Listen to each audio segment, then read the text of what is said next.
What screams? I peaked in high school. Some of the popular girls from high school still get together very frequently. And you see updates of it on Facebook. I also keep in touch with some friends from high school. And I think that that's nice. However, one of those friends of mine once ran into them during one of their get-together. He said hi and happened to be sitting not too far from them at the bar. He said that all they did for the whole night was talk about high school.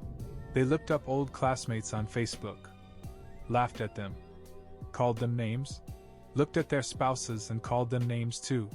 They still thought themselves the popular kids.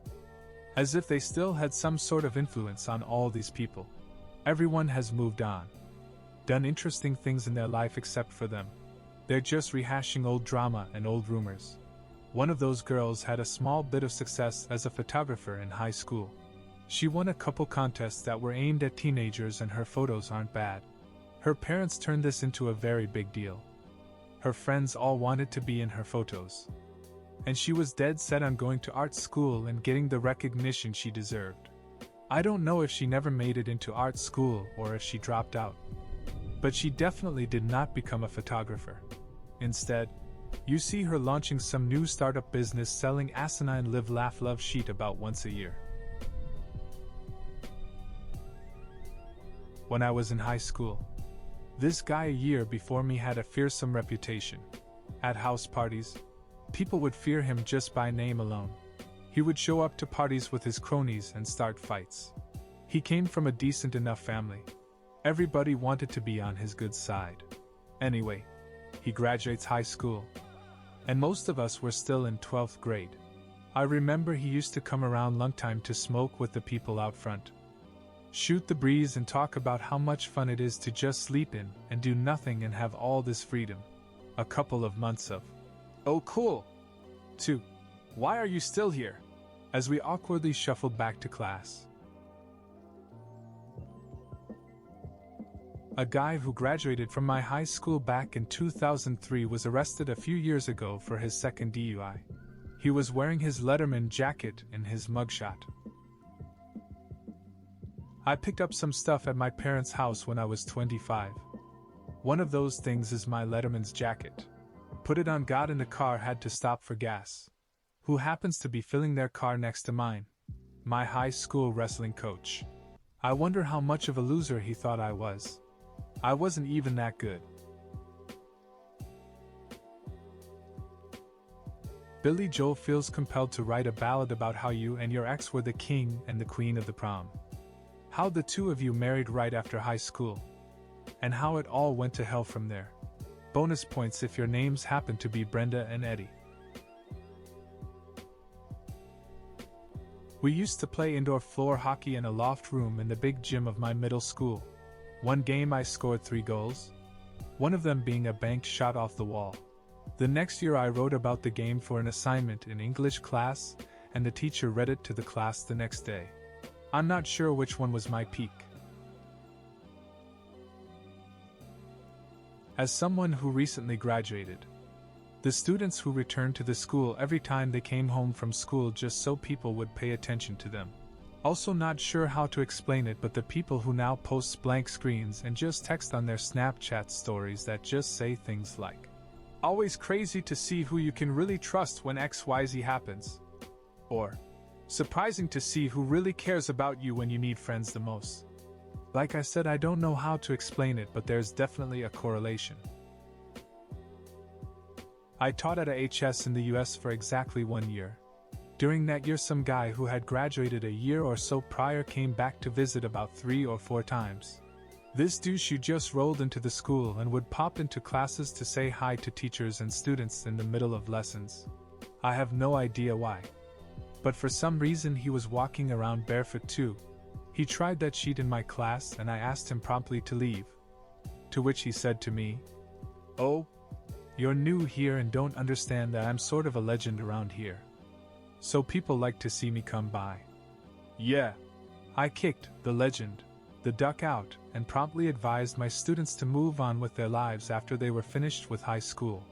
I knew a girl in college who tried to do the same crap as the other guy I just mentioned. but her old school wouldn't allow her and her friends to even enter the building. She was really hissed about it and commented, "How can they do that? We ran that school." That was the saddest thing I had ever heard someone say. Still bragging about high school basketball games from 10 years ago. Filming yourself running drills and throwing footballs off camera in front of your van/mobile home.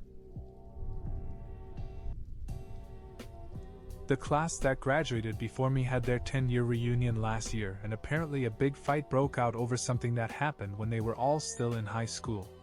I guess that is one way to tell if someone peaked in high school. Pretty embarrassing. When I was in high school, the cool kids partied hard. They'd get blackout drunk and used whatever illegal substances they can get.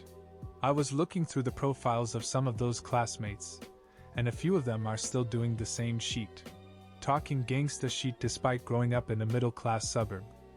Talking about how they miss their kids who are in CPS custody because they went to jail for using. Going on rants about narcs, etc. They're about 27 or 28. What made you cool in high school makes you a loser as a grown-as adult. Especially when you're a parent. Teachers who suck up to the athletes and other popular kids and ignore the less popular kids. My freshman year Spanish teacher was like that. At my high school, a coach was worshipped by the girls' basketball team. My first year of college, it came out he had been grooming the girls since middle school, 2012. Suddenly a lot of petty fights between the girls made so much sense. I went to school with a girl whose parents graduated from our high school 20 years prior. All 4 members of their family got the school's logo tattooed. Her boyfriend still goes to the football games and reposts his game highlights on Instagram. We're all 21 to 22. I'm from New Mexico and live in the largest city in the state. We've never had a good HS football team, and the BF usually goes to pick up underage girls and brags to everyone about how he was the star football player. If someone from another team makes a really good play, he'll make some kind of remark about how he could have done it better, or he'll go into a detail about his JV football experience. 1. Still wearing your Letterman jacket and class ring in your 30s too, talking about high school sports games from a different decade as if they meant something. 3. Still living in your hometown and looking forward to that night at the bar just before Thanksgiving when everyone who left comes home. So you can talk about high school stuff to people who have grown up and have real lives now. That last one is oddly specific, haha. A guy graduated 2 years before me. In 2006. He got a job as a school narc my senior year. Basically a job that is somewhere below security. And barely a step above student. We had our 10-year reunion last year in the school gymnasium. And there he was, with his sunglasses on at 8 p.m. Sporting a sweet Flavor Saver and Dickie shorts. With his black socks pulled up to his knees. As was the fashion for all the brothers at my high school when we attended.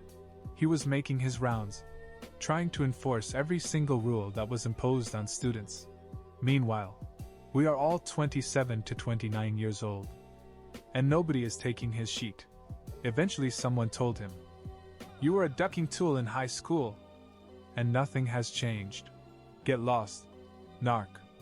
He then started listing every girl he boned in high school. It was hard watching that guy spiral so hard while everyone was laughing at him. Edit. A flavor saver is a nickname we give for the patch of hair that grows directly under your bottom lip. It's a flavor saver because when you go down on a woman, the juice gets in there and you can taste it later. It's just a joke we'd say cause it was very popular amongst the bro crowd in high school. Basically a guy who tries really hard to be a hard ass. Because they couldn't grow beards or mustaches but could attain one of those. I have a friend. We'll call him Dave. That isn't his name because his family is Iranian. But we'll call him Dave. I also went to school with another person who I'll call Dickhead. Because he's a dickhead. He refused to be called by his actual name anyway, and insisted on being called by his nickname, which for the purposes of this tale we shall call Massive Wanker. Dave applied for a job and got it. It was a pretty serious gig, a finance job that paid extremely well. He got it and arrived for his first day. The guy who hired him showed him around the building, then showed him to his desk and introduced him to his immediate manager. It was Dickhead. This was literally about 15 years after we'd left school. And everyone who wasn't a fellow dickhead thought Dickhead was far in the past. Nope, Dave said. Oh, hi, Dickhead. Dickhead replied. It's actually Massive Wanker. If you don't mind. Dave said. What? Still? He then went down to the lobby and paced around for 10 minutes, and then just walked out. Nobody wants Dickhead to be their boss. Dave now works elsewhere and seems happy. Dickhead, however? No idea. Don't care. Why? Because he's a proper ducking dickhead. A football coach at my high school held a record as a linebacker for when he was in high school in the 80s. One kid a few years ago on the first-string varsity team came 30 yards away from breaking that record. And the coach promptly took him out of the game and kept him out for the rest of the season. Only one game left at that point. So no one could break his record from 30 years ago. One of the few good things, maybe the only good thing about the UK's usually ducked education system is that hardly anyone, except those who have had an expensive private education, gives a duck about their old school. No loyalty to the old school. Sports loyalty when at school was practically non-existent. No one, apart from those on the teams, usually gave a shit about how the sports teams did. No yearbooks. No jackets. No proms, at least when I went to school. That aberration seems to be creeping in now. No one gives a duck. School reunions are rare, if a thing at all, here. I still know and see a few of my classmates, or ones who were at school when I was there. But only because they still live locally and it's not that big a place. The others, I have no idea where they are. How they are. Even if they're still alive, and with maybe 2 or 3 exceptions. Have no great wish to find out. Based on a trip around the West Coast. In the UK, loyalty is to a local sports team or another organization. The US is sparsely populated, and it's also a very young nation, which makes the schools a focal point of social fabric. Simply because there is nothing else around for miles.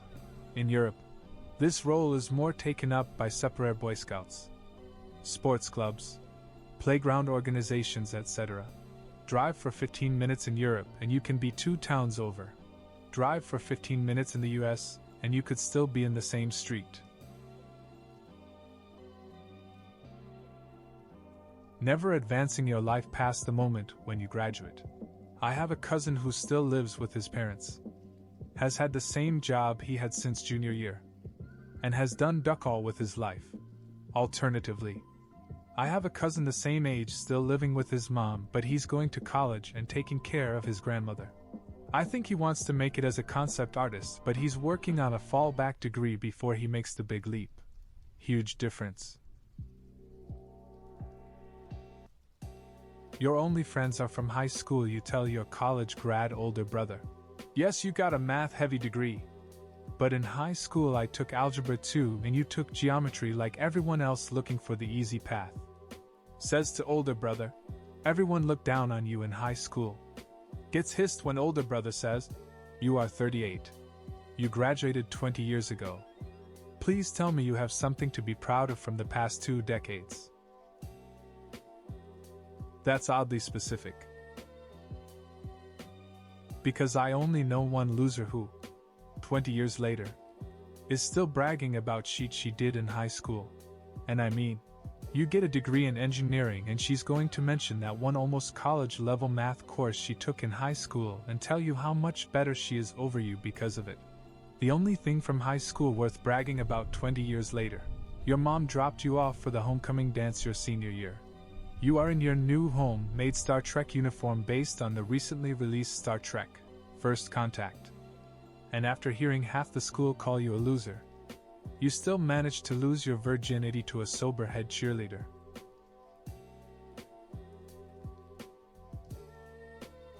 I did some work at a guy's house when I was about 20 when I was on summer break from college. I was doing some landscaping and such.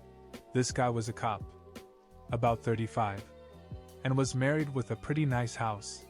I would work there and he would pop over to the house once or twice a day for lunch or whatever and would check on how the work was going. But one day he tells me to come to the garage with him. He is searching around the garage for something but won't tell me what. Finally he finds a box with his old homecoming crown from high school when he was named homecoming king. He started talking about how high school was such great memories and all that.